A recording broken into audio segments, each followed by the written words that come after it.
जय हिंद दोस्तों। प्रकाश आईएएस के यूट्यूब चैनल पे आप सभी का स्वागत है। दोस्तों, आज हम पढ़ेंगे जो बिहार का इकोनॉमिक सर्वे है उसके लिए। ये जो इकोनॉमिक सर्वे है जो हमारी आगामी 67वीं बीपीएससी का री एग्जाम है उसके लिए, साथ ही साथ जो हमारी 68वीं बीपीएससी होने वाली है उसके लिए भी इम्पोर्टेंट है, क्योंकि जो हमारी आगामी जो 68वीं बीपीएससी की डेट है वो 8 जनवरी है। तब तक जो अगला इकोनॉमिक सर्वे है वो संभवतः नहीं प्रकाशित होगा। इसलिए आगामी दोनों परीक्षाओं के लिए जो इकोनॉमिक सर्वे काफ़ी ज़्यादा इंपॉर्टेंट हो जाता है। तो आज हम इस पर फोकस करते हैं और देखते हैं क्या क्या इंपॉर्टेंट चीज़ें हैं इस इकोनॉमिक सर्वे। तो ये जो इकोनॉमिक सर्वे है ये बिहार का 16वां इकोनॉमिक सर्वे है। इसको जो प्रेजेंट किया गया था उस टाइम के जो उप मुख्यमंत्री थे तारा किशोर प्रसाद, उनके द्वारा प्रेजेंट किया गया था, जो कि आपके फाइनेंस मिनिस्टर भी थे। कि ये जो इकोनॉमिक सर्वे है वो कई सारे इंपॉर्टेंट डाटाज के बारे में बताता है। जैसे कि जो सबसे पहले चीज़ हम पढ़ेंगे कि 2020-21 के लिए बिहार की जो अर्थव्यवस्था की वृद्धि दर है वो 2.5% रही है, क्योंकि कोविड-19 की वजह से काफ़ी ज़्यादा डिक्लाइन हुई है। ये जो एनुअली अगर इसका हम देखें कि राष्ट्रीय स्तर पर ये दर कितना थी इंडिया लेवल पे, तो ये दर थी आपकी लगभग लगभग 7.5%। इसके बाद आप देख लेते हैं जीएसडीपी के बारे में। तो जो जीएसडीपी है, ग्रॉस स्टेट डोमेस्टिक प्रोडक्ट, 2020-21 के लिए, तो वर्तमान कीमतों पे यह है 618.63 हजार करोड़ रुपए, और स्थिर कीमतों पे जो कि 2011-12 की बेसिस पे निकाला जाता है उस पर कितना हो जाएगा 419.88 हजार करोड़ रुपए। नेक्स्ट हमारा क्या है, एनएसडीपी जो है वो मौजूदा कीमतों पर कितना है 566.47 हजार करोड़ रुपए, और स्थिर कीमतों पर कितना हो जाएगा 379.55 हजार करोड़ रुपए। नेक्स्ट हमारा प्रति व्यक्ति जो जीएसडीपी है वो है 46.3 हजार रुपए मौजूदा कीमतों पे। नेक्स्ट है हमारा 2019-20 के लिए प्रति व्यक्ति सकल जिला घरेलू उत्पाद। तो जो 3800 जिलों में पहले स्थान पे कौन है, आपका पटना है। पटना में कितना है 1.31 लाख रुपए प्रति व्यक्ति, और सबसे कम कहाँ पे है शिवहर में। शिवहर में कितना है 0.19 लाख रुपए प्रति व्यक्ति है। इसके बाद हम देख लेते हैं जो पर कैपिटा इनकम है उसके बारे में। तो जो पर कैपिटा इनकम है जो करंट प्राइस पे कितनी है आपकी 50,555 रुपए, और जिसको कि हम अभी ऊपर पढ़ा था ना मौजूदा कीमतों पे, तो करंट प्राइस हो गया।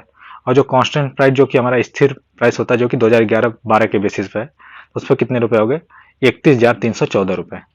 और इंडिया की करंट प्राइस पे पर कैपिटा इनकम कितना है तो 86,659 रुपए। और इसमें भी हाईएस्ट पर कैपिटा जो इनकम है किसकी है, पटना की है फर्स्ट पे, लोएस्ट किसकी है शिवहर की। नेक्स्ट हमारा जो जीएसवी है उसमें जो हिस्सेदारी है, तो जो प्राइमरी सेक्टर है हमारा उसकी हिस्सेदारी कितनी है 19.2%, और जो सेकेंडरी सेक्टर है उसमें 19.5%। सेकेंडरी सेक्टर में भी जो व्यापार है उसकी हिस्सेदारी है 15.3%, और जो मरम्मत और सेवाएं हैं वो 14.4% शेयर के साथ सेकेंडरी सेक्टर में। नेक्स्ट जो हमारा टर्सरी सेक्टर है जिसको हम तृतीयक क्षेत्र बोलते हैं, वो क्या है 61.2% उसमें हिस्सेदारी है। इसके बाद पेट्रोल की खपत के आधार पर जो सबसे समृद्ध जिला है वो कौन सा है, पटना है। उसके बाद दूसरे स्थान पे मुजफ्फरपुर है। और प्रति व्यक्ति छोटी बचत के संदर्भ में जो सबसे समृद्ध जिला कौन सा है वो भी पटना है, और सेकंड स्थान पे क्या है सारण है। इसके बाद जो अगली है सभी सूचकों की रैंकिंग के आधार पर जो आर्थिक रूप से विकसित जिले हैं, तो सबसे पहले स्थान पे कौन सा है पटना है, फिर बेगूसराय, फिर आपका मुजफ्फरपुर, फिर शेखपुरा। और आर्थिक रूप से जो पिछड़े जिले हैं उसमें फर्स्ट पे कौन है अररिया, फिर शिवहर, फिर बांका, फिर किशनगंज, फिर आपका पश्चिम चंपारण। इसके बाद हम देख लेते हैं जो औसत वृद्धि दर है, तो प्राइमरी सेक्टर की जो प्राथमिक क्षेत्र है उसकी औसत वृद्धि दर कितनी रही है 2.3% रही है। सेकेंडरी सेक्टर की जो औसत वृद्धि दर रही है वो 6.4% रही है, और जो टर्सरी सेक्टर है उसकी औसत वृद्धि दर 6.7% रही है। इसके बाद हम आ जाते हैं अपने अगले चैप्टर पे। तो इसमें 15वें वित्त आयोग जो है उसकी सिफारिश के अनुसार कुल साझा संसाधन पुल में जो बिहार का हिस्सा हो पहले कितना था 9.67% था, जो कि बढ़ के कितना हो गया 10.06%। तो ये काफी ज्यादा इंपॉर्टेंट है, कितना परसेंटेज डायरेक्ट क्वेश्चन आता है तो आप क्या लगाएंगे 10.06%।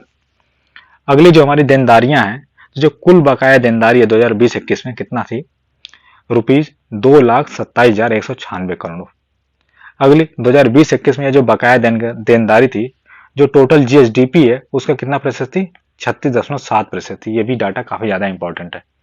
इसके बाद जो हमारा अगला चैप्टर है, चैप्टर 3, जो कि एग्रीकल्चर और एलाइड सेक्टर से है, इसमें जो इंपॉर्टेंट चीजें वो देखते हैं। तो बिहार के जीएसवीए में कृषि और संबद्ध क्षेत्रों का जो योगदान है 2020-21 में 19% रहा है। ये भी काफी इंपॉर्टेंट है। इसके बाद 2019-20 में जो सकल फसल क्षेत्र था वो कितना था, 72.97 लाख हेक्टेयर था।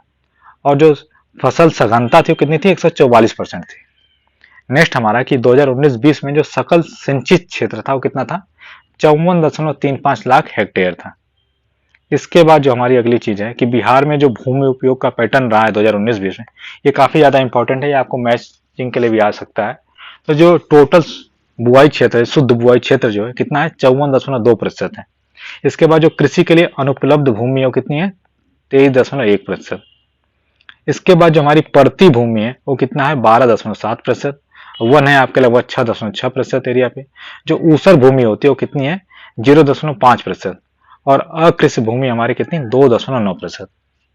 इसके बाद भारत का बिहार में बाढ़ प्रभावित क्षेत्र कितना है, 16.5% क्षेत्र बिहार का बाढ़ प्रभावित है। नेक्स्ट, बिहार में जो अधिसूचित वन क्षेत्र हैं वो कितने हैं, 7.1% क्षेत्र। अगला जो हमारा है कृषि कर्मण पुरस्कार, जो कि 2 जनवरी 2020 को दिया गया था। किसके लिए दिया गया था, मक्का और गेहूं के उत्पादन के लिए। ये काफी ज्यादा इंपॉर्टेंट है। अगली जो हमारी न्यूज है कि मछली उत्पादन में लगभग कितना मछली उत्पादन होता है बिहार में, तो 6.83 लाख टन हुआ था 2020-21 के लिए। और लगभग बिहार मछली उत्पादन में आत्मनिर्भर हो रखा है। इसके बाद जो सकल सिंचित क्षेत्र है तो उसमें हाईएस्ट मैक्सिमम सिंचित क्षेत्र कहाँ पे है, रोहतास जिले में। और लोवेस्ट कहाँ पे है, शिवहर जिले में। नहरों से अगर सिंचित क्षेत्र के बारे में हम बात करेंगे तो सबसे पहले पे आता है रोहतास, फिर पश्चिम चंपारण, फिर औरंगाबाद। और नलकूपों से देखेंगे, ट्यूबवेल्स जो होते हैं हमारे, तो उससे क्या पहले स्थान पे आता है समस्तीपुर, फिर सीतामढ़ी और उसके बाद कटिहार। इसके बाद जो कृषि रोड मैप है वो कब स्टार्ट हुआ था, 2008 में स्टार्ट किया गया था। और 2012 से अब तक 5 कृषि कर्मण पुरस्कार जीते जा चुके हैं। इसके बाद जैविक पट्टी के लिए 13 जिलों में जैविक पट्टी बनाई जा रही है, जिसमें क्या है कि 17,000 एकड़ के लिए जैव सीवन प्रमाण पत्र भी प्राप्त किया जा चुका है। नेक्स्ट हमारा जो बागवानी से रिलेटेड है, तो क्या है कि 23 जिलों में समेकित बागवानी विकास मिशन चलाया जा रहा है और 15 जिलों में चलाया जा रहा है मुख्यमंत्री बागवानी विकास योजना। तो ये क्वेश्चन भी आपके डायरेक्ट पूछे जा सकते हैं।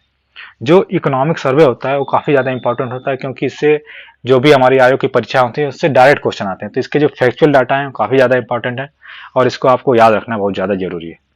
इसके बाद आगे देखते हैं कि कृषि विभाग ने एक बिहान ऐप लॉन्च किया है जो डिजिटल कृषि सेवाएं हैं उनके लिए। नेक्स्ट हमारी न्यूज है कि बिहार में जो दूध का उत्पादन है, टोटल उत्पादन 2020-21 में कितना हो गया, 115.01 लाख टन है। इसके बाद वर्ष 2018-19 में खाद्यान्न उत्पादन 16.31 लाख टन से बढ़कर कितना हो गया, 17.95 लाख टन हो गया, जो कि 4.9% की जो वार्षिक वृद्धि दर है उससे बढ़ा है। इसके बाद जो हमारा अगला है कि जो बिहार का कुल भौगोलिक क्षेत्र कितना है, 94 लाख हेक्टेयर है, तो आप सभी को ज्ञात है। तो ये जो 94 लाख हेक्टेयर है उसमें जो वन क्षेत्र है वो कितने हैं, 6.6% है। और वीरान और अकृषि भूमियां कितना है, 4.6% है। बाग बगीचे कितना है, 2.7% पे है। और कृषि बंजर भूमि कितनी है, 0.5% है। इसके अलावा जो स्थायी चारागाह है वो कितने हैं, 0.2% है। और ये जो आपका कैमूर, जमुई, नवादा, ये एक टोटल जो आपका वन क्षेत्र उसी का अकेले 43.4% वन क्षेत्र रखते हैं। इसके बाद जो हमारा अगली न्यूज है कि 2019-20 में जो शुद्ध बुआई क्षेत्र है वो आपका कितना है, 50.77 लाख हेक्टेयर है। और जो सकल शस्य क्षेत्र है वो कितना है, 72.97 लाख हेक्टेयर। 2019-20 में जो निवल बुआई क्षेत्र है वो कितना था, 80% था। और ये टोटल बिहार का जो निवल बुआई क्षेत्र था। और बक्सर का 85% था जो बिहार से ज्यादा, और भोजपुर का 81.3% वो भी बिहार के टोटल से ज्यादा था। आगे हम देखते हैं जो हमारी फसल सघनता है जो कि कैसे निकाली जाती है, सकल शस्य क्षेत्र अपान निवल बुआई क्षेत्र। तो जो फसल सघनता सबसे अधिक कहाँ पे है, शिवहर में जो कि 1.91 है, और सबसे कम कहाँ है, गया में 1.04। इसके बाद वर्ष 2015-16 में बिहार में कुल जोतों में से जो 97% जोतें थी वो लघु और सीमांत जोतें थी।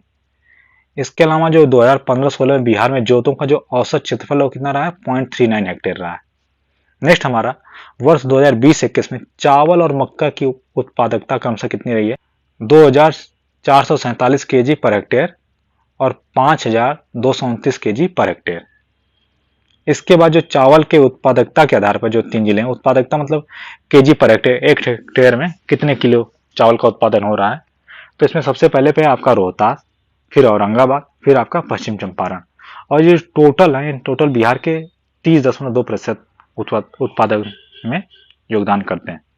नेक्स्ट जो कि उत्पादकता के आधार पर जो कि आपका मतलब टोटल उत्पादन कितना हो रहा है, तो उसमें सबसे पहले पे आपका क्या आता है, पश्चिम चंपारण, फिर रोहतास है और उसके बाद औरंगाबाद है। तो ये आप ख्याल रखिएगा कि क्वेश्चन में क्या पूछा गया है कि चावल का उत्पादकता पूछा गया कि उत्पादन का स्तर पूछा गया। ठीक है, इसी तरीके से जो गेहूं की उत्पादकता है उसके आधार पर बेगूसराय आपका पहले स्थान पे है, दूसरे नंबर पे सारण है और थर्ड प्लेस पे आपका रोहतास है। इसके बाद उत्पादन के आधार पर आपका क्या है कि जो लाख टन में उत्पादन कितना, तो रोहतास पहले स्थान पे, उसके बाद मुजफ्फरपुर, थर्ड पे भोजपुर है। और ये तीनों मिलकर कितना, वो जो बिहार का 21.8% गेहूं का उत्पादन करते हैं। इसके बाद हम देख लेते हैं मक्का की उत्पादकता के आधार पर जो 3 जिले हैं, तो सबसे पहले पे हमारा अररिया, फिर जाके है पूर्णिया, उसके बाद कटिहार आता है। और उत्पादन के आधार पर क्या है, सबसे पहले कटिहार है, फिर पूर्णिया है और उसके बाद बेगूसराय है। तो ये दोनों चीजें आप काफी ध्यान से देखिएगा कि उत्पादकता के आधार पर पूछा गया है या उत्पादन के आधार पर पूछा गया है। इसके बाद जो हमारा अगला है, ये 2020-21 में जो दलहन उत्पादन है, पटना पहले स्थान पर रहा है, फिर नालंदा है और थर्ड प्लेस पे क्या है, औरंगाबाद है। और ये तीनों जिले मिलकर लगभग 29.7% दलहन का उत्पादन करते हैं टोटल बिहार के। और उत्पादकता में शीर्ष स्थान पे कौन है, जहानाबाद है। नेक्स्ट जो हमारी न्यूज है कि उत्पादन की दृष्टि से बिहार में शीर्ष दाल कौन कौन सी होती है, तो मसूर और मूंग की दाल सबसे अधिक उत्पादन होती है उसकी। और ईख के उत्पादन में मतलब जो हमारा गन्ना होता है उसको उत्पादन में सबसे पहले पे क्या है, पश्चिम चंपारण है, दूसरे नंबर पर गोपालगंज और थर्ड पे हमारा है पूर्वी चंपारण। इसके पश्चात 2020-21 में मुख्य फलों का उत्पादन देखते हैं, तो सबसे अधिक बिहार में किस फल का उत्पादन किया जाता है, केला का। केला का लगभग 19.80 लाख टन उत्पादन किया गया है। आम का जो उत्पादन है उसके बाद दूसरे नंबर पे आता है 15.50 लाख टन, थर्ड पे आता है अमरूद, अमरूद का 4.34 लाख टन, और लीची का उत्पादन किया गया 3.08 लाख टन। इसके बाद कृषि विभाग ने उत्कृष्टता केंद्रों की स्थापना की है, तो सब्जियों के लिए उत्कृष्टता केंद्र कहाँ बनाया गया है, चंडी में, और फलों के लिए कहाँ बनाया गया है, देसरी में। तो ये भी काफी ज्यादा इंपॉर्टेंट फैक्ट है, इसको भी आप रट लीजिएगा। नेक्स्ट जो हमारा है कि राज्य सरकार ने 2021 में 3 नए कृषि महाविद्यालय को स्वीकृति दी है। तो कौन कौन सा महाविद्यालय है, ये भी बहुत इंपॉर्टेंट है। पहला है कृषि अभियंत्रण महाविद्यालय, जो कि कहाँ होगा, आरा में होगा। दूसरा हमारा है कृषि व्यवसाय प्रबंधन महाविद्यालय, जो कि कहाँ होगा, आपका पटना में। और थर्ड हमारा कृषि जैव प्रौद्योगिकी महाविद्यालय, यह होगा कहाँ, सबौर में। ये तीनों नए कृषि महाविद्यालय खोले जाएंगे, तो ये तीनों भी काफी इंपॉर्टेंट है। हो सकता है डायरेक्ट क्वेश्चन आ जाए इससे आपके अगले पेपर में। नेक्स्ट हमारा जो पशु गणना हुई थी 2019 वाली, उसमें जो बिहार में टोटल पशु कितने हैं आपके, 365.4 लाख पशु हैं, जो कि 2007 में कितने थे, लगभग 301.7 लाख थे, जो कि टोटल 21% की ग्रोथ के साथ 365.4 लाख हो गया। तो ये जो पशुधन है उसमें सबसे अधिक क्या है, आपका गाय बैल है, जो 42.1% है। उसके बाद दूसरे नंबर पर क्या आती है, आपकी बकरियां आती हैं, जो कि 35.1% है। और थर्ड प्लेस पर आप क्या आते हैं, जो भैंसे हैं, वो आपका 2.1%। नेक्स्ट हमारा क्या है कि 2020-21 में सर्वाधिक पशु का टीकाकरण किया गया है। सबसे पहले स्थान पर क्या आपका पूर्वी चंपारण, दूसरे स्थान पे पश्चिमी चंपारण। नेक्स्ट एक पशु सखी है, तो उसका काम क्या है कि पशु स्वास्थ्य सेवाएं दी जाएगी किसको, जो महिलाएं और जो सीमांत किसान है उनको। तो पशु स्वास्थ्य सेवाओं के लिए ये भी काफी इंपॉर्टेंट है, इसको आप भी रट लीजिएगा। नेक्स्ट हमारा क्या है कि बिहार पशुधन मास्टर प्लान लॉन्च किया गया है, कब से कब तक के लिए, 2018-19 से लेकर 2022-23 तक। ये जो समय अवधि है काफी ज्यादा इंपॉर्टेंट है, क्योंकि ये पूछा जाता है, डायरेक्ट क्वेश्चन आएगा कि बिहार पशुधन मास्टर प्लान की समय अवधि क्या है, तो 18-19 से लेकर 2022-23 तक है। इसके बाद जो हम देख लेते हैं जो हमारा दूध उत्पादन है, तो उसमें सबसे अधिक जो दूध का उत्पादन किया जाता है वो गायों के द्वारा किया जाता है, और जो गायों का शेयर कितना, 62.6%। उसके बाद दूसरे स्थान पर हमारा भैंसों का शेयर है 35.2%, और थर्ड पे 2.2% के साथ बकरियां हैं। इसके बाद जो गाय का दूध उत्पादन किया जाता है उसमें फर्स्ट स्थान पे कौन सा है, समस्तीपुर है गायों में। उसके बाद बेगूसराय है और थर्ड पे पटना है। और भैंसों में कौन है, फर्स्ट स्थान पे मधुबनी है, सेकंड पे सीतामढ़ी है, और थर्ड पे आपका पूर्वी चंपारण है।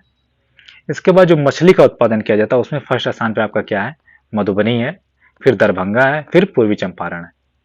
अब जो एनपीके फर्टिलाइजर्स होते हैं उनकी खपत में सबसे अधिक खपत कहाँ की जाती है? पूर्णिया में। और सबसे कम खपत कहाँ की जाती है एनपीके फर्टिलाइजर्स की? शिवहर में। और जो यूरिया की खपत होती है सबसे अधिक कहाँ होती है? वो रोहतास जिले में होती है, उसके बाद पूर्णिया में और उसके बाद पूर्वी चंपारण में। नेक्स्ट अब हम आ जाते हैं अपना जो अगला चैप्टर है इकोनॉमिक सर्वे का, जो कि उद्यम क्षेत्र है, उसके बारे में। तो अमृतसर कोलकाता इकोनॉमिक कॉरिडोर बनाया जा रहा है, जो कि कहाँ? 7 राज्यों से गुजरेगा। ये 7 राज्य कौन कौन से हैं? आपका पंजाब है, हरियाणा है, उत्तराखंड है, यूपी है, बिहार है, झारखंड है और वेस्ट बंगाल है। और ये जो अमृतसर कोलकाता इकोनॉमिक कॉरिडोर है, इसकी टोटल लेंथ कितनी है? तो 1839 किलोमीटर इसकी टोटल लेंथ है।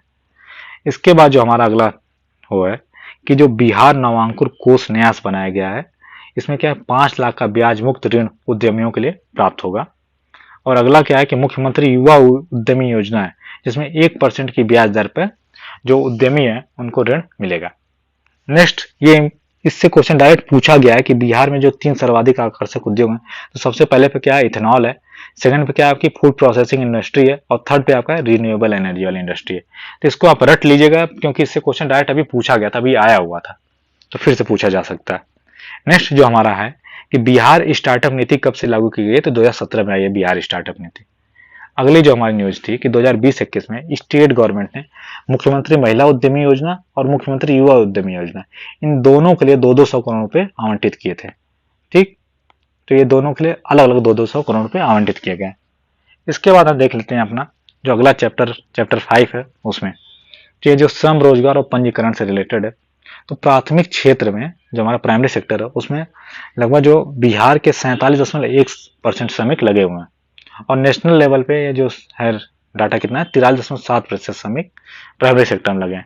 तो जो नेशनल लेवल का जो एवरेज है, उससे अधिक जो श्रमिक है बिहार में प्राथमिक सेक्टर में लगे हुए हैं। और सबसे कम कहाँ पे लगे हुए हैं जो प्राइमरी सेक्टर में? तो सबसे कम तमिलनाडु में है, उसके बाद आपके हरियाणा में, उसके बाद पंजाब में। प्राइमरी सेक्टर जो मतलब कि कृषि से रिलेटेड संबंधित जो एक्टिविटीज होती हैं उनमें लगे हुए हैं। उसके बाद जो आपका द्वितीय सेक्टर होता है, सेकेंडरी सेक्टर, उसमें बिहार से लगभग 23.9% श्रमिक लगे हुए हैं। और जो नेशनल लेवल है वो भी लगभग इसी के बराबर 23.5% का। इसके बाद बिहार में जो श्रम शक्ति सहभागिता दर है वो कितनी है? 42.5%। ये भी क्वेश्चन डायरेक्ट पूछा जाता है। अगला जो हमारा है 2019-20 में निर्भरता का अनुपात जो है वो कितना है? 62.0% है, जो कि बिहार में है। और नेशनल लेवल पर कितना है? 46.4%। तो ये इतना ज्यादा निर्भरता का होने का रीजन क्या है कि जो बिहार में बच्चे हैं वो काफी ज्यादा है। आगे हम अभी देखेंगे जो बिहार की टोटल पॉपुलेशन है जो 46% है वो बच्चे हैं, तो इसलिए जो निर्भरता है वो बढ़ जाती है। नेक्स्ट हमारा 2019-20 में सेल्फ एम्प्लॉयड जो थे, तो 59.9% पुरुष सेल्फ एम्प्लॉयड थे और 51.7% महिलाएं सेल्फ एम्प्लॉयड थी। तो ये हो सकता है ये भी डाटा आपसे पूछ लिया जाए। अगला, ये जो बिहार में जो अधिकांश पुरुष या महिला जो श्रमिक एम्प्लॉयड है किस किस क्षेत्र में है? तो सबसे अधिक कृषि में है, उसके बाद वानिकी में, उसके बाद मत्स्य खेत में। 3 इसमें जो उद्योग हैं इनमें लगे हुए हैं। इसके बाद हम देख लेते हैं अपने अगले चैप्टर जो चैप्टर 6 है उसके बारे में, जो कि अधिसंरचना और संचार से है। तो 2020-21 में बिहार में जो जीएससी वीए में इसका योगदान था वो कितना था? 11% था। वर्ष 2018 में प्रति 1000 स्क्वायर किलोमीटर पर जो बिहार में पथ घनत्व था वो कितना था? 3086 किलोमीटर। अच्छा, पथ घनत्व के मामले में सबसे पहले स्थान पे आपका आता है केरल, जहां पे सबसे अधिक पथ घनत्व है, क्योंकि पर 1000 स्क्वायर किलोमीटर लगभग कितनी रोड है आपकी? 6617 किलोमीटर। और सेकंड पोजीशन पे आपका है वेस्ट बंगाल, जहां पे आपकी 3708 किलोमीटर। और थर्ड पे आता है आपका बिहार। तो क्वेश्चन डायरेक्ट आ सकता है कि बिहार कौन स्थान पे? बिहार थर्ड पोजीशन पे है। और कितनी यहाँ पे पथ घनत्व है? 3086 किलोमीटर है आपका टोटल 1000 स्क्वायर किलोमीटर पे। नेक्स्ट हमारा कि बिहार सड़क नेटवर्क की लंबाई में 10वें पोजीशन पे है ओवरऑल इंडिया में। और सड़क नेटवर्क की जो लंबाई है और जो सड़कों की कुल लंबाई उसमें क्या है? 8वें पोजीशन पे है। तो ये दोनों चीज ख्याल से आप ध्यान रखिएगा कि सड़क नेटवर्क पूछा गया है या सड़कों की लंबाई पूछी गई है। नेक्स्ट जो है कि बिहार में जो राष्ट्रीय उच्च पथ है, जो नेशनल हाईवेज है, उनका जो घनत्व है वो कितना है? 58 किलोमीटर पर 1000 स्क्वायर किलोमीटर में। और इंडिया में ये भी आपकी थर्ड पोजीशन पे है। नेक्स्ट हमारा क्या है कि 2018-20 में 5 राष्ट्रीय पुरस्कार जीते गए। किस किस के लिए जीते गए? तो पहला जीता गया था सर्वोत्तम नगर बस सेवा के लिए 2018 में। अगला है कि कोविड-19 कालीन शहरी परिवहन में नवाचार पुरस्कार दिया गया था 2020 में। नेक्स्ट हमारा सूचना प्रौद्योगिकी पहल के जरिए प्रभावी सेवा प्रदान करना 2018 में। और अगली जो हमारी है कि बिहार में पथ सुरक्षा पहल 2019, और लास्ट मुख्यमंत्री ग्राम परिवहन योजना को 2019 को भी राष्ट्रीय पुरस्कार मिला था। इसके बाद हम देखते हैं अपने अगले चैप्टर में जो कि ऊर्जा से रिलेटेड है। इसमें जो राज्य में बिजली की प्रति व्यक्ति खपत है वो कितनी है, 350 किलोवाट आवर है 2020-21 में। और जो बिजली की उपलब्ध क्षमता वो कितनी है, 6422 मेगावाट है।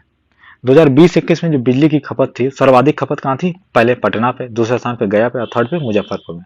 और जो सबसे कम खपत कहाँ थी, सबसे कम खपत थी शिवहर है, फिर अरवल पे और फिर शेखपुरा में। नेक्स्ट, बिहार में जो इलेक्ट्रिसिटी का डिस्ट्रीब्यूशन होता है वो दो कंपनियां करती हैं। कौन कौन सी, एक है north Bihar electricity distribution company limited, एक south Bihar electricity distribution company limited. अगला जो हमारा है कि राज्य में 13 स्मॉल हाइड्रो इलेक्ट्रिक परियोजनाएं चालू हैं और उनकी टोटल क्षमता कितना है, 54.3 मेगावाट है इनकी क्षमता। अगला, अब इसके बाद हम चैप्टर पे चले आते हैं कि जो ग्रामीण विकास वाला चैप्टर हमारा चैप्टर 7, उसमें एक जीविका परियोजना है। जीविका का जो ओरिजिनल नाम था वो क्या था, बिहार लाइवलीहुड प्रोग्राम सोसाइटी ये था, ठीक है। और इसके तहत टोटल 10.30 लाख जो सेल्फ हेल्प ग्रुप हैं उनको स्टैब्लिश किया जा चुका है। इसके अलावा जो है 12.72 लाख सेल्फ हेल्प ग्रुप जो है बैंकों के साथ ऋण संपर्क में, मतलब उनको बैंकों से लोन मिला हुआ है। अगला क्या है कि अगस्त 2018 में एक योजना लॉन्च की गई थी, क्या नाम था उसका, सतत जीविकोपार्जन योजना, जिसको एसजेवाई बोलते थे। तो इसका मेन लक्ष्य क्या था इस योजना का, तो जो शराबबंदी के बाद जो शराब या ताड़ी के उत्पादन और बिक्री में शामिल जो भी गरीब परिवार है उनको स्थायी आय पैदा करने वाली संपत्ति प्रदान करना, ठीक है। और इसको लागू करने वाली जो नोडल एजेंसी थी वो कौन सी थी, वो जीविका थी। नेक्स्ट जो हमारा है कि मनरेगा के तहत 2020-21 में जारी जॉब कार्डों की संख्या टोटल कितनी थी, तो 187.5 लाख थी। और रोजगार प्राप्त करने वाले परिवारों की टोटल संख्या कितनी थी, 51 लाख परिवारों को रोजगार मिला था। और सर्वाधिक जॉब कार्ड कहाँ जारी किए गए, तो गया में जारी किए गए, यह भी इंपॉर्टेंट है। इसके बाद राज्य सरकार ने 2019 में जल जीवन हरियाली अभियान के तहत मिशन 5 करोड़ लॉन्च किया था। तो इसका लक्ष्य जो था कि 2021-22 तक 5 करोड़ पेड़ लगाना है। देखिए क्वेश्चन ये भी आ सकता है कि कब तक लगाने का लक्ष्य था, तो 2021-22, ये भी याद रखिएगा। इसके अलावा एक हरित जीविका हरित बिहार 1.5 मिशन था, तो ये किसके द्वारा किया गया था, जो जीविका था उसके द्वारा किया गया था। इसका लक्ष्य क्या था, 1.5 करोड़ पौधे लगाना था 2021-22 तक। जो मिशन 5 करोड़ था उसमें 5 करोड़ पौधे लगाने थे, और जो हरित जीविका हरित बिहार मिशन 1.5 था उसमें 1.5 करोड़ पौधे लगाने थे। दोनों का जो टाइमलाइन था 2021-22 था, ये याद रखिएगा। अगली जो हमारी वो है कि सौर स्ट्रीट लाइट योजना थी, जो कि स्वच्छ गांव समृद्ध गांव कार्यक्रम का हिस्सा है। ये जो 7 निश्चय प्रोग्राम है उसका भी हिस्सा है। तो उसके तहत क्या है कि सभी गांवों में सोलर लाइट लगानी है, और इसका जो क्रियान्वयन का जो टाइम है वो क्या है, 2020-21 लेकर 2022-23 है, और इसको 5 वर्षों तक इसका रखरखाव किया जाएगा। इसके बाद आ जाते हैं हम अपने अगले चैप्टर पे जो कि नगर विकास से रिलेटेड है। तो इसमें अर्बनाइजेशन के बारे में बताया गया। तो जो 2011 में जो अर्बनाइजेशन थी टोटल कितना थी, लगभग 11.3% जो बिहार का टोटल एरिया है वो अर्बनाइज था, बाकी क्या रूरल एरिया था, जो कि प्रेजेंटली बढ़ के कितना हो गया, 15.3% हो गया बढ़ के। और बिहार में जो सबसे अधिक अर्बनाइज जगह कौन सी है, वो पटना है। और पटना लगभग कितनी आपकी अर्बनाइज है, 43.1% एरिया जो है पटना का वो अर्बनाइज है। और दूसरे स्थान पर आपका कौन सा जिला है, मुंगेर। और सबसे लास्ट स्थान पर, मतलब जो सबसे कम अर्बनाइज है वो कौन सा जिला है, वो बांका है, सबसे कम अर्बनाइज। इसके बाद क्या है कि जो बिहार नगर पालिका अधिनियम 2007 के अनुसार बिहार में कितना 12 नगर निगम है, 49 नगर परिषद है और 81 अधिसूचित क्षेत्र परिषद या नगर पंचायत है। लेकिन जो लेटेस्ट डाटा है, जैसे दिसंबर 2021 में क्या है, सीतामढ़ी 18वां नगर निगम बना था और सहरसा 19वां नगर निगम बना था। तो अब टोटल नगर निगम कितना हो गया आपके, टोटल 19 नगर निगम है। अगला क्या है कि हमारा अमृत मिशन के तहत कितने नगर शामिल है, तो 27 नगरों को अमृत मिशन में शामिल किया गया है। इसके बाद आ जाते हैं हम अगले उस पे चैप्टर पे। तो अगला चैप्टर में क्या है कि बैंकिंग और उससे रिलेटेड क्षेत्रों के बारे में है। तो जो टोटल जितने बैंक हैं इंडिया में उसमें केवल 8.6% जो बैंक हैं वही सिर्फ बिहार में है। और क्या है कि 2020-21 में जो किसान क्रेडिट कार्ड हैं वो कितने जारी किए गए हैं, तो 2,51,271 किसान क्रेडिट कार्ड जारी किए गए। नेक्स्ट हमारा है अगला चैप्टर मानव विकास से रिलेटेड है। तो 2020-21 में जो टोटल बजट था उसका 44% हिस्सा क्या था, मानव विकास से जो संबंधित क्षेत्र है उनके लिए आवंटित था। और 2015-16 से 2020-21 में बिहार में प्रति व्यक्ति विकास व्यय में 14.5% की वृद्धि हुई है, जबकि राष्ट्रीय औसत कितनी रही है 10.3% की। तो हमने नेशनल एवरेज से तेजी से वृद्धि की है। अगला जो बिहार का जो आयु स्तूप बनाएंगे आप, जो पिरामिड बनेगा तो कैसा होगा, वो नीचे से तो आपका चौड़ा होगा और ऊपर जाते जाते क्या हो जाता है, सकरा हो जाता है। ठीक है, तो जो कि बेल शेप्ड हम बताते हैं वो ऐसा हो जाएगा। नेक्स्ट हमारा क्या है कि प्रति लाख आबादी पर जो स्वास्थ्य संस्थान है कितने हैं, तो सबसे अधिक कहाँ पे है, जमुई में है 18 है, उसके बाद शेखपुरा में, उसके बाद शिवहर में, और सबसे जो बुरी कंडीशन है उसमें सबसे बुरी कंडीशन कहाँ की है, सीतामढ़ी की है, फिर दरभंगा की है, उसके बाद पटना की है। इसके बाद हम देख लेते हैं जो हमारा डेमोग्राफिक डिविडेंड होता है, जो कि 15 से 19 वर्ष की आयु के जो लोग होते हैं जो कि कार्य करते हैं वो, तो ये 2011 में कितना था, 53.5% था, और एस्टिमेट किया जाता है कि 2036 में बढ़ के कितना हो जाएगा, 61.4% हो जाएगा, जो कि जो नेशनल एवरेज होगा उससे भी ज्यादा होगा। इसके बाद जो लाइफ एक्सपेक्टेंसी है, जो 2010 से 14 के बीच कितनी थी, 68.1 ईयर, और 2014 से 18 में कितनी बढ़ के हो गई, एक साल बढ़ गई 69.1 ईयर। ये काफी ज्यादा इंपॉर्टेंट है, ये डायरेक्ट क्वेश्चन आएगा आपका कि लाइफ एक्सपेक्टेंसी या जीवन प्रत्याशा आपकी कितनी है, तो 69.1 साल है जीवन प्रत्याशा। अगला जो हमारा वो है कि 2019 में जो चाइल्ड मोर्टेलिटी रेट था वो कितना था, 29 था, पर 1000 बच्चों पे 29 बच्चे की मौत होती थी, जो कि नेशनल जो मतलब भारत का जो चाइल्ड मोर्टेलिटी रेट कितना है 30 है, तो उससे कम था। और बिहार में भी जो ग्रामीण क्षेत्र है उनका कितना था, 29 था, और जो शहरी क्षेत्र है उनका 27 था, तो ओवरऑल मिला के आपका कितना 29 हो गया था। और बिहार में जो अशोधित जन्म दर है वो कितनी है, 26 है 2019 तक। और बिहार की जो टोटल फर्टिलिटी रेट है वो कितना है, 3 है, जो कि इंडिया की जो है टोटल फर्टिलिटी रेट वो क्या है कि 2.1 से नीचे आ गई है। तो जो फर्टिलिटी रेट रिक्वायर्ड होती है उससे कम इंडिया की टोटल फर्टिलिटी रेट आ रखी है, लेकिन जो बिहार की फर्टिलिटी रेट है वो काफी ज्यादा है। इसके बाद हम आ जाते हैं अपने अगले चैप्टर पे जो कि बाल विकास से रिलेटेड है। तो 2011 की जनगणना के अनुसार लगभग कितने बच्चे थे, 5.18 करोड़ बच्चे थे, जो कि बिहार की टोटल पॉपुलेशन का आपका 42% है। ये डाटा भी काफी इंपॉर्टेंट है। और बच्चों के विकास के लिए 4 एजेंडा बना के एजेंडा में 4 स्तंभ है। कौन कौन से स्तंभ है ये भी याद रखने हैं, स्वास्थ्य एवं पोषण, दूसरा शिक्षा एवं विकास, तीसरा बाल संरक्षण, और चौथा बाल सहभागिता। अगला जो है हमारा, बिहार में बाल बजट का निर्माण किया गया, तो इस कब से स्टार्ट हुआ है, 2013-14 से स्टार्ट किया गया, ये भी इंपॉर्टेंट है, पूछा जा सकता है। और 2021-22 के लिए कितना इसमें पैसा दिया गया था, आपका 38,863.99 करोड़ रुपए दिया गया था, जो कि आपका जो टोटल बजट था उसका लगभग 17.8% था। नेक्स्ट, जो टीनेजर्स हैं जिनको 0 से लेकर 19 साल के एज वाले होते हैं बच्चे, जो WHO की डेफिनेशन के हिसाब से, तो बिहार की टोटल पॉपुलेशन के कितना है, 19.8%। तो इसको आप ऐसे याद कर सकते हैं कि टीनेजर्स क्या होते हैं, 19 साल तक होते हैं। टीनेजर्स इसलिए बोलते हैं भी है कि जैसे आप पढ़ेंगे, गिनती पढ़ेंगे तो क्या होगा आपका 19 के बाद जहाँ 17, 18, 19, तो सब में टीन आता है, तो आपका जो टीन वाली गिनतियाँ आता है टीनेजर्स हैं। तो आपको ये इस तरह याद कर सकते हैं, 19 तक आपकी टीनेजर्स एज होती है, 19.8% टोटल पॉपुलेशन में हिस्सा। अगला क्या है कि जो निराश्रित बच्चे होते हैं उनके लिए क्या बालगृह बनाया जाता है, तो बिहार में टोटल बालगृह कितने हैं, 23 हैं। और अपना घर के नाम से बालगृह है, 2 जगह चलते हैं, कहाँ कहाँ, पटना में और बेगूसराय में।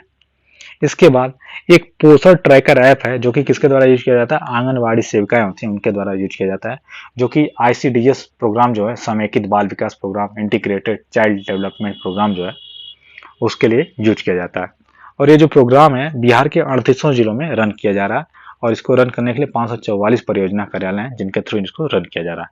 इसके बाद आ जाते हैं हम अपने अगले चैप्टर पे जो कि है पर्यावरण, जलवायु परिवर्तन और आपदा प्रबंधन।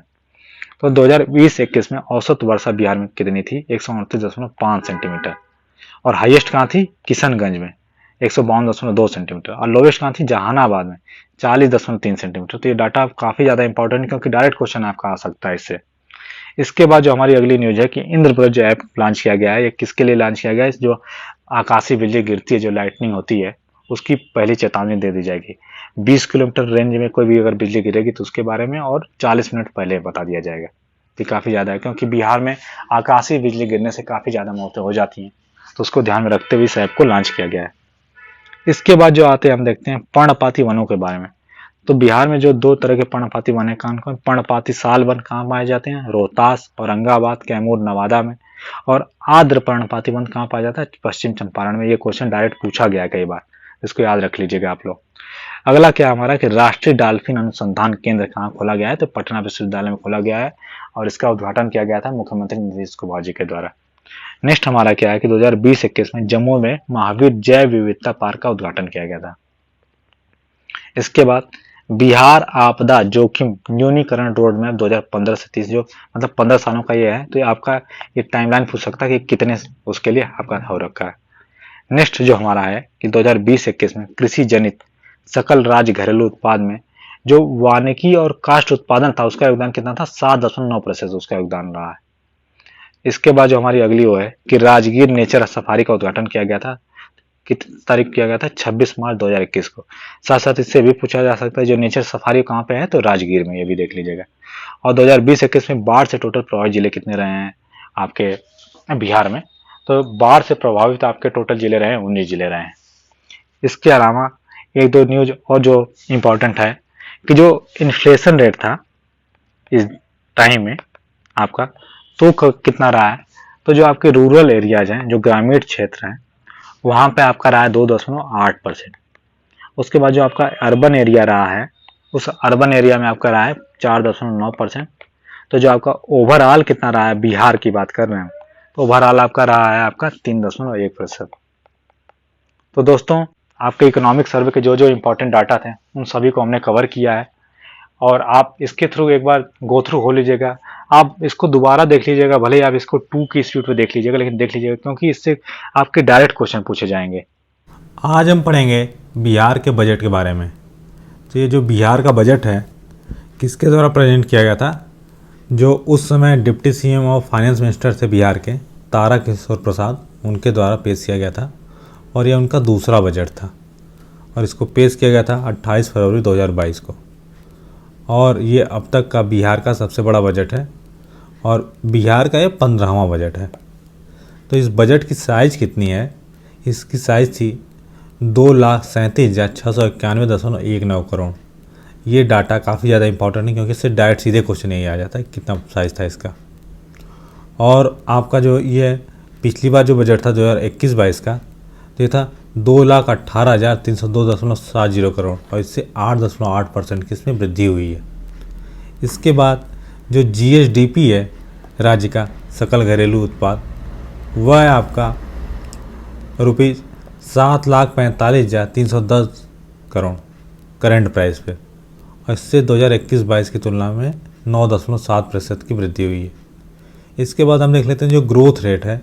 तो हमने जो इकोनॉमिक सर्वे वाला वीडियो किया था उसमें बताया था कि जो बिहार की ग्रोथ रेट रही है काफ़ी कम रही है, 2.5%, जो कि नेशनल एवरेज से बेटर रही है क्योंकि जो कोरोना की वजह से काफ़ी ज़्यादा इसमें कमी आ गई। साथ ही साथ जो अगली प्रोजेक्टेड ग्रोथ रेट्स हैं 2021-22 के लिए 9.8% और आपके 2022-23 के लिए 9.7% और ये दोनों अनुमानित है। देखिए जब हम बजट अपना पेश करते हैं तो उसमें जो डाटा होता है प्रीवियस ईयर के लिए होता है, जो प्रेजेंट ईयर चल रहा है और जो हमारा फ्यूचर ईयर आने वाला है, तो 3 सालों के लिए निकालते हैं। तो इसी 3 सालों के लिए इसमें ग्रोथ रेट दे रखी है।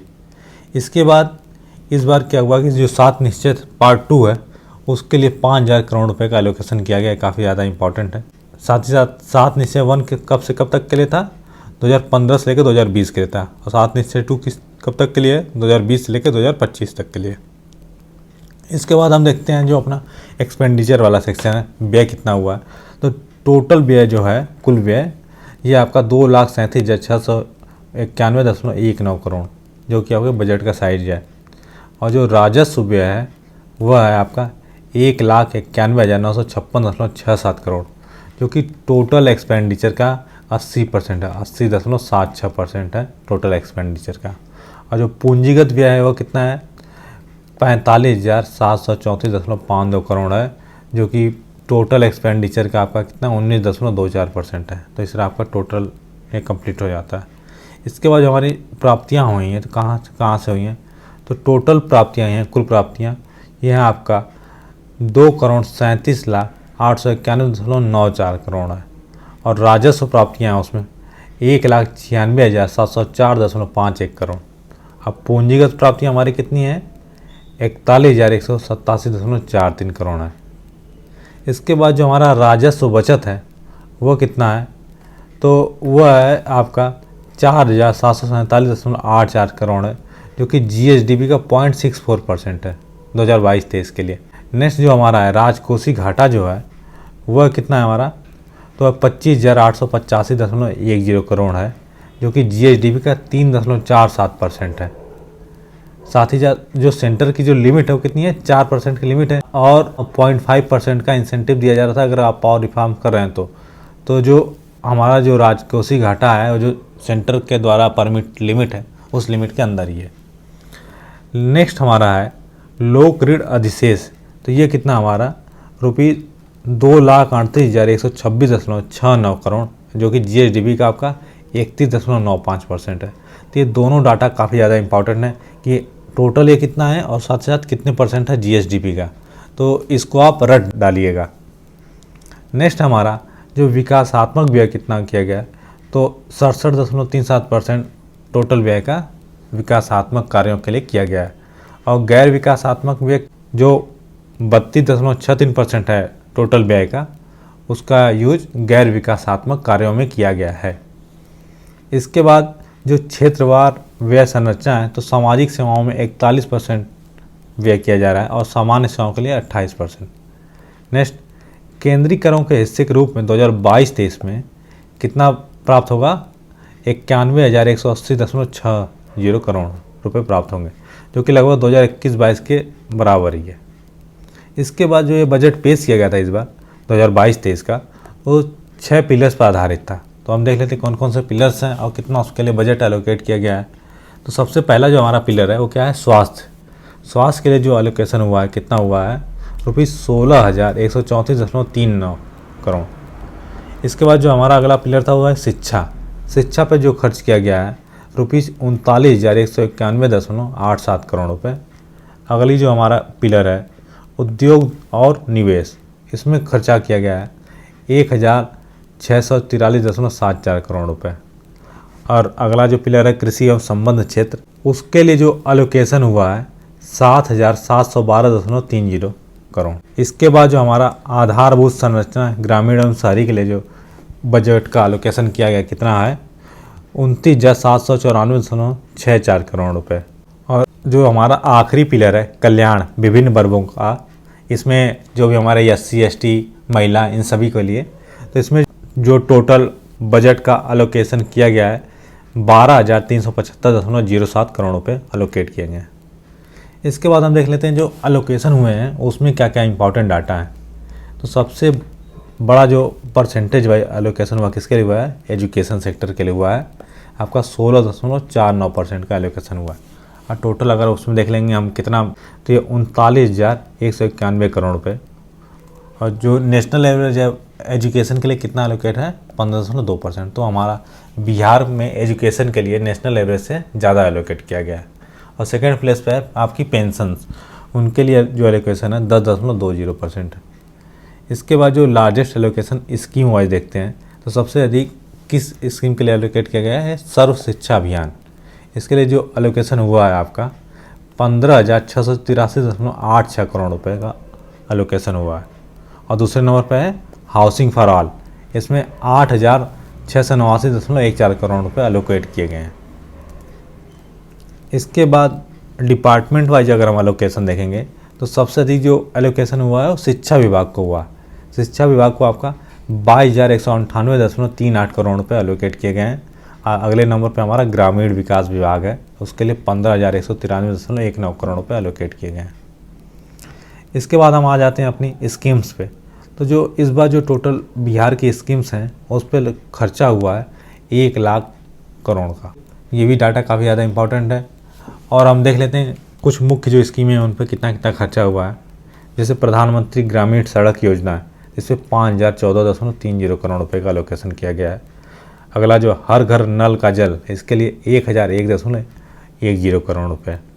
स्टूडेंट क्रेडिट कार्ड जो योजना है सरकार की, उसके लिए 700 करोड़ रुपए दिए गए हैं बजट में। जो मनरेगा है उसके लिए 2,500 करोड़ रुपए दिए गए हैं। स्मार्ट सिटी के लिए दिए गए आपके 620 करोड़ रुपए। आपका जो ग्रामीण आवास है उसके लिए दिए गए हैं 8,689.4 करोड़ रुपए। स्वच्छ भारत मिशन जो ग्रामीण वाला है उसके लिए 950 करोड़ रुपए। राष्ट्रीय ग्रामीण आजीविका मिशन के लिए दिए गए 1980 करोड़ रुपए। और पटना मेट्रो रेल के लिए कितना 150 करोड़ रुपए एलोकेट किए गए हैं। तो ये जो मुख्य जो हमारी स्कीम्स थी हमने उनके लिए जो एलोकेशन है उसको देखिए कितना कितना एलोकेशन किया गया है। अब और हम देख लेते हैं जो कुछ और महत्वपूर्ण डाटा है। तो ये जो बजट है उसमें डेवलपमेंट के लिए कितना एक्सपेंडिचर किया जाएगा, 67.37% बजट का जो हिस्सा है वो डेवलपमेंट के पर्पजों के लिए यूज किया जाएगा। और साथ ही साथ जो सोशल सेक्टर एक्सपेंडिचर कितना है 65% है बजट का। इस बार सरकार ब्याज मुक्त लोन देगी ₹1,00,000 करोड़ रुपए का। कि जो सशक्त महिला सक्षम महिला है उसके अंतर्गत अविवाहित महिलाओं को, जो महिलाएं इंटर पास करेंगी उनको कितना 25,000 रुपये, और जो महिलाएं ग्रेजुएशन पास करेंगी उनको 50,000 रुपये देगी सरकार। इस बार जो कृषि में इम्प्रूवमेंट करने के लिए सरकार ने 7,712.30 करोड़ रुपए का एलोकेशन किया है। अगला जो हमारी है कि 2022-23 में 7 इंडस्ट्रियल पार्क खोले जाएंगे। नेक्स्ट, बिहार में जो ओडीएफ फ्री मतलब ओपन डेफिकेशन फ्री, खुले में जो शौच से मुक्त घोषित किए गए हैं, तो 3367 अर्बन वार्ड्स को घोषित किया गया और 142 आपके म्यूनिसिपैलिटीज़ को ओडीएफ फ्री का स्टेटस दिया गया है। इस बार 88 लाख घरों में नल का जल पहुंचा है। इसके बाद इथेनॉल उत्पादन के लिए 151 फैक्ट्रियां लगाई जाएंगी। साथ ही साथ 4,33,000 से अधिक जो स्मार्ट प्रीपेड मीटर हैं लगाए जा चुके हैं। और साथ ही साथ सरकार का लक्ष्य 2025 तक बिहार में जो सभी मीटर हैं उनको बदल के स्मार्ट प्रीपेड मीटर। इसके बाद 2022-23 में मुख्यमंत्री ग्राम संपर्क योजना में 6,000 किलोमीटर के ग्रामीण पथों का निर्माण किया जाएगा। इसके बाद जो अगले इम्पॉर्टेंट डाटा है कि 2023 तक सोलर बिजली का कोटा पाने का लक्ष्य रखा गया है और बिहार में एक खेल विश्वविद्यालय बनाया जाएगा, उसके लिए स्वीकृति दे दी गई है। इसके बाद औद्योगिक क्षेत्र के विकास के लिए कितना 1,64,374 करोड़ रुपए का प्रावधान किया गया है। इसके बाद जो बिहार सरकार की जो 7 निश्चय 2 योजना है उसको देख लेते हैं, क्योंकि 7 निश्चय 2 इससे डायरेक्ट एक क्वेश्चन आएगा ही आएगा। तो 7 निश्चय 2 है, इसके लिए सरकार ने 5,000 करोड़ रुपए का एलोकेशन किया है और ये योजना कब से कब तक के लिए 2020 से लेकर 2025 तक है। तो ये योजनाएं हैं कौन कौन सी। सबसे पहला है हमारा युवा शक्ति बिहार की प्रगति, तो इसके लिए 1153 करोड़ रुपए का एलोकेशन हुआ है। नेक्स्ट हमारा सशक्त महिला सक्षम महिला, इसके लिए 900 करोड़ रुपए। हर खेत तक सिंचाई का पानी जो अगली है हमारी 7 निश्चय, तो उसके लिए 600 करोड़ रुपए है। अगला जो हमारा है स्वच्छ गांव समृद्ध गांव, इसके लिए कितना है 847 करोड़ रुपए एलोकेट किए गए हैं। स्वच्छ शहर विकसित शहर के लिए कितना एलोकेशन हुआ है 550 करोड़ रुपए का एलोकेशन किया गया है। और सुलभ संपर्कता के लिए 450 करोड़ रुपए है। नेक्स्ट जो लास्ट जो 7 निश्चय का पार्ट है वह सबके लिए अतिरिक्त स्वास्थ्य सुविधा, इसमें 500 करोड़ रुपए का एलोकेशन हुआ है। ये जो 7 निश्चय हैं उनके नाम आपको रटे होने चाहिए, साथ साथ इनके कितने रुपए का एलोकेशन हुआ है। अब हम यहाँ देख लेते हैं 7 निश्चय 2 पढ़ा, तो 7 निश्चय 1 के बारे में उसका नाम देख लेते हैं कौन कौन से हैं 7 निश्चय 1। तो 2015 से 20 के बीच लिए आए थे। पहला था आर्थिक हल युवाओं को बल, अगला आरक्षित रोजगार महिलाओं का अधिकार। नेक्स्ट था हमारा हर घर बिजली लगातार, उसके बाद हर घर नल का जल, घर तक पक्की गली नालियाँ। उसके बाद अगला था शौचालय निर्माण घर का सम्मान, और आखिरी 7 निश्चय था अवसर बढ़े आगे बढ़े। इसके बाद हम देख लेते हैं जो अभी हमने 7 निश्चय 2 देखा, उसमें जो हमारा ये स्वच्छ शहर विकसित शहर था 7 निश्चय, उसके अंदर 6 मॉडल टाउन बनाए जाएंगे आपके। तो मॉडल टाउन कौन कौन से होंगे, मुजफ्फरपुर, बिहार शरीफ, मुंगेर, सुपौल, बोधगया और राजगीर। तो इससे भी क्वेश्चन आपका डायरेक्ट आ सकता है। जो बिहार है उसमें 4 स्मार्ट सिटी बनाई जा रही हैं। तो 4 स्मार्ट सिटी कौन कौन सी है, भागलपुर, मुजफ्फरपुर, पटना और बिहार शरीफ। तो ये दोनों डाटा काफ़ी ज़्यादा इम्पॉर्टेंट है। बिहार सरकार ने सभी ज़िलों में मेगा स्किल सेंटर बनाने का निर्णय लिया है। और प्रथम चरण में 3 जगह मेगा स्किल सेंटर बनेंगे। कहाँ कहाँ बनेंगे, पटना में, नालंदा में और दरभंगा में। तो ये भी काफ़ी ज़्यादा इम्पॉर्टेंट हो जाता है। तो दोस्तों इसी के साथ हमने जो अपना बजट था उसको कंप्लीट कर लिया और जो भी महत्वपूर्ण तथ्य थे उन सभी को देखा।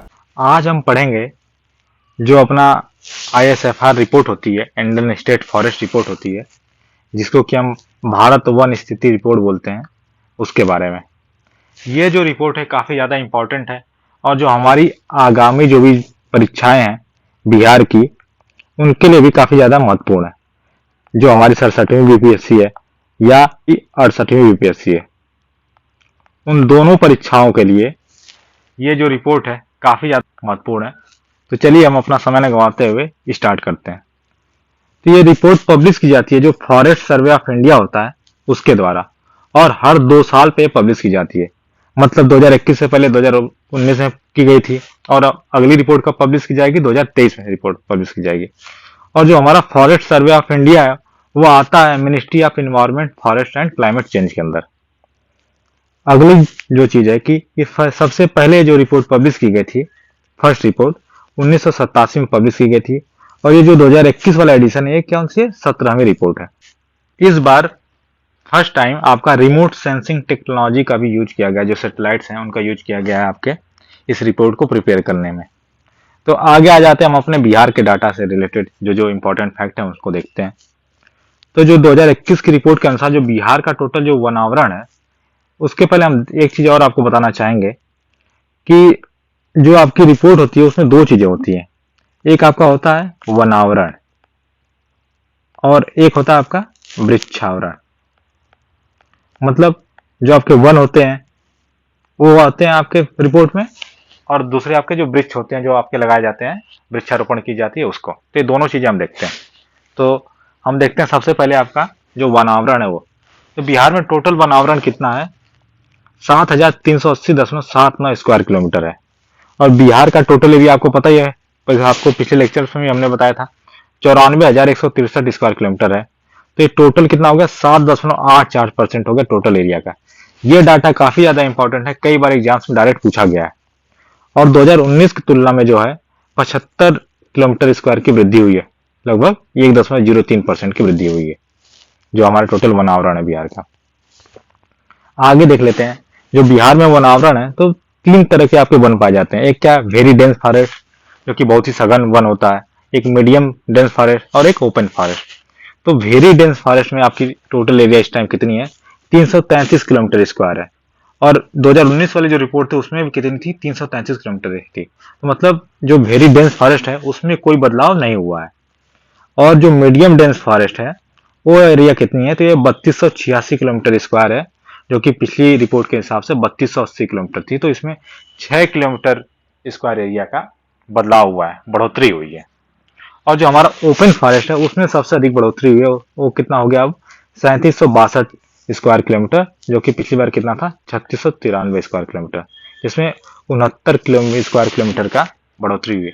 तो इससे भी ये डायरेक्ट क्वेश्चन आपका ये पूछा जा सकता है कि जो सबसे अधिक बढ़ोतरी हुई है वो किसमें हुई है, या सबसे कम बढ़ोतरी किसमें हुई है, या किसमें बदलाव नहीं हुआ है जो आपके वन है।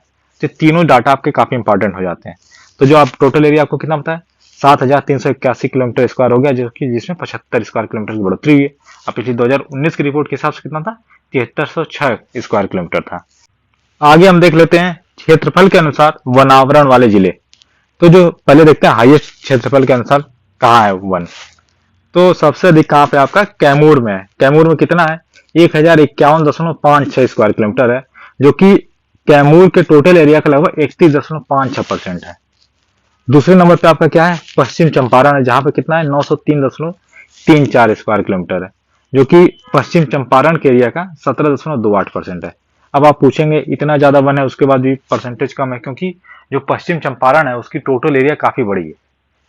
अगला जो हमारा है रोहतास में थर्ड नंबर पे, और वहां पे कितना है, 669.91 स्क्वायर किलोमीटर है, जो कि रोहतास के 17.2% एरिया में है। और सबसे कम वन कहाँ पे है, वो शेखपुरा में। शेखपुरा में सिर्फ 1.19 स्क्वायर किलोमीटर वन है, जो कि शेखपुरा की टोटल एरिया के 0.17% पे ही है। दूसरे नंबर पे आपका आता है अरवल, जहां पे 4.14 स्क्वायर किलोमीटर में वन है, जो कि लगभग अरवल के एरिया पे 0.65% ही है। अगला जो हमारा है जहानाबाद। जहानाबाद में जो आपके वन है वो कितना है, 4.43 किलोमीटर स्क्वायर, जो कि जहानाबाद के एरिया के 0.48% पे है। इसके बाद हम देखते हैं जो प्रतिशत के अनुसार जो वन है कहाँ पे है। तो सबसे अधिक प्रतिशत के अनुसार वन कहाँ पे है, वो भी कैमूर में है। कैमूर में कितना है आपको बताया था, 31.56% एरिया पे है। दूसरे नंबर पे आपका क्या आ जाता है, जमुई आ जाता है। जमुई के 21% एरिया पे, 21.34% एरिया पे वन है। और तीसरे नंबर पे आपका नवादा, नवादा में आपका 20.72% एरिया पे वन है। और सबसे कम कहाँ है, आपको ऊपर बताया जा चुका था, शेखपुरा में सबसे कम है। शेखपुरा में कितना है, वो 0.17% एरिया पे वन है। दूसरे नंबर पे आपका बक्सर, जहाँ पे 10.35% और सीवान में भी 10.35% एरिया पे वन है। इसके बाद जो वनावरण में वाले जो सिर्फ जिले हैं, तो अभी हमने आपको 3 कैटेगरी बताई थी कि very dense forest, medium dense forest, open forest. तो वेरी डेंस फॉरेस्ट वाली जो एरिया है उसमें सबसे अधिक कहाँ पे है, पश्चिम चंपारण में। पश्चिम चंपारण में कितना है, 249.34 स्क्वायर किलोमीटर। और आपको मैंने ऊपर ये भी बताया था कि टोटल जो वेरी डेंस फॉरेस्ट कितना है, तो 333 स्क्वायर किलोमीटर था। तो देखिए इतने में से सिर्फ अकेले पश्चिम चंपारण में कितना है, 249.34 स्क्वायर किलोमीटर है। इसके बाद जो मीडियम कैटेगरी की जो फॉरेस्ट है, मीडियम डेंस फॉरेस्ट है, वो भी सबसे अधिक कहाँ है, पश्चिम चंपारण में ही। वो कितने, 548.47 स्क्वायर किलोमीटर। और जो ओपन फॉरेस्ट है वो सबसे अधिक कहाँ पे है, कैमूर में। कैमूर को भभुआ के नाम से जानते हैं, ठीक है। तो वहां पर कितने हैं, 531.73 स्क्वायर किलोमीटर वन है। अगला हम देख लेते हैं अब वृक्षावरण के बारे में। तो 2021 की रिपोर्ट के अनुसार जो वृक्षावरण है वो कितना है, 2341 स्क्वायर किलोमीटर है, जो कि बिहार की जो टोटल एरिया है उसके कितना परसेंट है, 2.48% है। और हमने जो वनावरण देखा तो कितना था, 7.84% था। और 2019 की तुलना में वृद्धि कितनी हुई है, 338 स्क्वायर किलोमीटर की वृद्धि हुई है वृक्षावरण में। अब हम देख लेते हैं टोटल। तो देखिए वनावरण कितना है, 7,381 स्क्वायर किलोमीटर है, जो कि बिहार की जो टोटल एरिया है वो कितने परसेंट की है, 7.84% है। और पिछले 2019 की जो रिपोर्ट है उसके हिसाब से वृद्धि कितनी हुई है, तो 75 स्क्वायर किलोमीटर की वृद्धि हुई है आपके वनों में। और जो वृक्षा है उसमें वृक्षावरण जो है उसमें आपकी जो एरिया है टोटल कितना, 2,341 स्क्वायर किलोमीटर है। और परसेंटेज कितना है, 2.48 है। तो इसका यहाँ 8-4 है, उसका उल्टा हो जाएगा, 4-8 हो जाएगा। और इसमें जो वृद्धि कितनी हुई है, 338 स्क्वायर किलोमीटर की वृद्धि हुई है। और टोटल जो देख लेंगे वनावरण और वृक्षावरण दोनों को मिला के, तो टोटल कितना हो जाएगा, 9,722 स्क्वायर किलोमीटर है आपके। और टोटल बिहार की टोटल एरिया कितना हो जाता है, 10.32% होता है। और टोटल वृद्धि आपकी 2019 की कंपैरिजन कितना हुई है, 413 स्क्वायर किलोमीटर वृद्धि हुई है। इसके बाद हम देखते हैं जो 2019 की तुलना में वनावरण में वृद्धि और कमी कितना हुई है। तो जो सबसे अधिक वृद्धि कहाँ हुई है, तो सबसे अधिक वृद्धि हुई है आपकी बांका जिले में। बांका जिले में आपका 16.29 स्क्वायर किलोमीटर एरिया में वृद्धि हुई है वनों के, 2019 की कंपैरिजन की बात हो रही है। दूसरे नंबर पर आपका जमुई, जमुई में कितना हुई है, 13.22 स्क्वायर किलोमीटर की वृद्धि। और थर्ड नंबर पे हमारा है गया, गया में वृद्धि हुई है 12.24 स्क्वायर किलोमीटर की। और सबसे अधिक कमी कहाँ हुई है, तो सबसे अधिक कमी हुई है कैमूर में। कैमूर में कितनी कमी हुई, 4.83 स्क्वायर किलोमीटर की कमी हुई है। दूसरे नंबर पे आपका सुपौल है, सुपौल में कमी हुई है आपकी 4.46 स्क्वायर किलोमीटर की कमी हुई है। और थर्ड प्लेस पे आपका रोहतास, रोहतास में जो कमी हुई है 2.32 स्क्वायर किलोमीटर की कमी हुई है। दोस्तों इसी के साथ जो हमारी फॉरेस्ट रिपोर्ट है वो तो कंप्लीट हो गई है। अब हम देख लेते हैं कुछ और जो एक्स्ट्रा चीजें जो रिलेटेड है इन्वायरमेंट से बिहार के लिए उसको। तो बिहार में जो नेशनल पार्क है, एक ही नेशनल पार्क, क्या नाम है उसका, वाल्मीकि नगर नेशनल पार्क। और कहाँ पर है ये, पश्चिमी चंपारण जिले में है। इसके अलावा जो बिहार में टाइगर रिजर्व है, क्या अभी तो एक ही टाइगर रिजर्व है, वाल्मीकि टाइगर रिजर्व, जो कि पश्चिम चंपारण जिले में पड़ता है। और दूसरा प्रस्तावित है कहाँ पे, कैमूर जिले में बनाने के लिए। और जो वाल्मीकि टाइगर रिजर्व है इसकी टोटल एरिया कितनी है, 928.82 स्क्वायर किलोमीटर है। और इसका जो वाल्मीकि टाइगर रिजर्व है इसकी टोटल एरिया का 85.71% क्या है, फॉरेस्ट है। इसके बाद हम देखते हैं जो वाइल्ड लाइफ सेंचुरी है बिहार में, वो कितनी, 12 वाइल्ड लाइफ सेंचुरी है। और बिहार के भी कुछ समय पहले जो पहली रामसर साइट घोषित की गई थी उसका नाम क्या है, कंवरताल या काबरताल लेक है। कहाँ पे है, बेगूसराय में। और बिहार का कुछ दिन पहले पहला कम्युनिटी रिजर्व बना था, वो कहाँ पे है, गोगाबिल है। कहाँ पर, कटिहार में। ये ऑक्सबोर्ड टाइप लेक है। नेक्स्ट हमारा बिहार में एक डॉल्फिन सेंचुरी भी है। डॉल्फिन सेंचुरी कहाँ पे है, आपका भागलपुर में। उसका नाम क्या है, Vikramshila Gangetic dolphin century. Bihar में अभी एक पहला बटरफ्लाई पार्क बनाया जा रहा है, कहाँ पे, रोहतास में। और बिहार में एक मंकी पार्क भी बनाया जा रहा है, कहाँ पे, अररिया में बनाया जा रहा है। तो दोस्तों इसी के साथ जो हमारी फॉरेस्ट वाली रिपोर्ट है वो समाप्त होती है। जो बिहार स्पेशल की सीरीज कर रहे थे उसमें हम देखेंगे कुछ agriculture related data, GI tags और मिनरल्स और जो अभयारण्य हैं उनसे रिलेटेड मुख्य चीज़ें। तो सबसे पहले हम देखते हैं कि कृषिगत उत्पादन में जो बिहार का स्थान है वो कौन सा है। तो फर्स्ट प्लेस पे बिहार किस किस चीज़ में है, मखाना के प्रोडक्शन में है और लीची के प्रोडक्शन में। ये इनसे क्या होता है, आपके क्वेश्चन डायरेक्ट आते हैं, तो ये आपके रटे होने चाहिए। सेकेंड पोजीशन पे आपका कौन सा आता है, जूट है और मेस्ता के प्रोडक्शन में बिहार है। थर्ड पोजीशन में किस किस चीज़ों में है बिहार आपका, सब्जी के प्रोडक्शन में, मक्का के प्रोडक्शन में, फूल गोभी के प्रोडक्शन में, भिंडी के, आलू, मशरूम, सूर्यमुखी और आम के प्रोडक्शन में भी अब बिहार थर्ड नंबर पे आ गया है। कुछ समय पहले तक बिहार फोर्थ पोजीशन पे हुआ करता था। इसके बाद जो मछली है, मछली के प्रोडक्शन में बिहार चौथे स्थान पे आता है। ये काफ़ी ज़्यादा इंपॉर्टेंट डाटा है। इसके बाद छठे प्लेस पे किस चीज़ के प्रोडक्शन में आता है, तो धान के प्रोडक्शन में, गेहूं के प्रोडक्शन में और फलों के प्रोडक्शन में ओवरऑल आपका। तो इसको आप एक बार दोबारा देख लीजिएगा, रट लीजिएगा और उसके बाद ही एग्ज़ाम में जाइएगा। इसके बाद हम देखते हैं कि बिहार के किन किन प्रोडक्ट्स को जीआई टैग प्राप्त हुआ है। तो जो मिथिला का मखाना है उसको जीआई टैग मिला हुआ है। मुजफ्फरपुर की जो शाही लीची है उसे जीआई टैग मिला है। जर्दालू आम है उसे जीआई टैग मिला हुआ है। मगही पान है जो नवादा का है उसको जीआई टैग मिला हुआ है। खाजा मिठाई कहाँ की, सिलाव नालंदा की, उसको भी जीआई टैग प्राप्त है। इसके बाद जो कतरनी चावल है कहाँ का, भागलपुर का, उसे जीआई टैग प्राप्त हुआ है। तसर सिल्क है, मधुबनी की पेंटिंग है। मंजूषा कला सैलरी ये कहाँ की है, भागलपुर की। और आपका जो सुजनी कढ़ाई कला है इसको भी जीआई टैग प्राप्त है। तो ये भी काफ़ी ज़्यादा महत्वपूर्ण है। इसके बाद हम देखते हैं बिहार के जो प्रमुख खनिज संसाधन है और उसको कहाँ पे पाया जाता है। तो आपका पहला है मैंगनीज। मैंगनीज मिलता है कहाँ, पटना, मुंगेर और गया। इसके बाद अभ्रक आपका पाया जाता है गया में, जमुई में, बांका, नवादा। पायराइट कहाँ से मिलता है, आमसोर और बंजारी कहाँ पे, रोहतास में, वहाँ पर पाया जाता है। इसके बाद आपकी चीनी मिट्टी के भागलपुर, वैशाली और मुंगेर। अग्निशम मिट्टी कहाँ पे, मुंगेर में, पूर्णिया में और भागलपुर में। आपका बॉक्साइट कहाँ पे पाया जाता है, तो खड़गपुर है कहाँ पे, मुंगेर में। बंजारी आपका कहाँ है, रोहतास में। नेक्स्ट हमारा जो टिन है वो कहाँ पाया जाता है, तो पाया जाता है देवराज एवं कुरखंड है गया में, वहाँ पाया जाता है। इसके बाद जो ग्रेफाइट है वो मिलता है हमारा सिमुल तल्ला, जमुई में। इसके बाद जो सेल खड़ी है वो मिलता है हमारा गया, मुंगेर, नवादा। एस्बेस्टस कहाँ पाया जाता है, तो मुंगेर में पाया जाता है एस्बेस्टस। डोलोमाइट आपका पाया जाता है रोहतास में। स्लेट और सिलिका कहाँ पाई जाती है, मुंगेर, खड़गपुर की पहाड़ियाँ हैं वहाँ पाया जाता है और धरहरा में पाया जाता है। इसके बाद जो यूरेनियम है वह पाया जाता है आपका गया में, नवादा में। सोना आपका पाया जाता है मुंगेर ज़िले से। सोरा जो है, सोरा के प्रोडक्शन में काफ़ी ज़्यादा बिहार अग्रणी रहा है, तो ये पाया जाता है आपका सारण में, गोपालगंज, सिवान, वैशाली और मुजफ्फरपुर। नेक्स्ट हमारा फायर क्ले के लिए कहाँ कौन कौन से ज़िले महत्वपूर्ण हैं, तो ये भागलपुर। इसके बाद पेट्रोलियम कहाँ पाया जाता है, पश्चिम चंपारण में, पूर्णिया, सहरसा और किशनगंज। इसके बाद अगला जो है हमारा फेल्सपार, वो पाया जाता है गया का जो गुरुपाग झंडी है वहाँ पर और जमुई में। इसके बाद हम देखते हैं जो बिहार के वाइल्ड लाइफ सेंचुरी हैं या वन्य जीव अभ्यारण्य कहाँ पर स्थित हैं, क्योंकि इससे क्वेश्चन आपके डायरेक्ट आते हैं। सबसे पहला जो हमारा है गौतम बुद्ध वन्य जीव अभ्यारण्य, ये कहाँ पे है, गया में। इसके बाद जो भीम बांध है वो कहाँ पे है आपका, मुंगेर ज़िले में। कैमूर वन्य जीव अभ्यारण्य कहाँ पे है आपका, वो कैमूर में ही है। राजगीर या उसको पंत नाम से जानते हैं, पंत वन्य जीव अभ्यारण्य, यह आपका नालंदा में। उदयपुर वन्य जीव अभ्यारण्य आपका पश्चिम चंपारण में।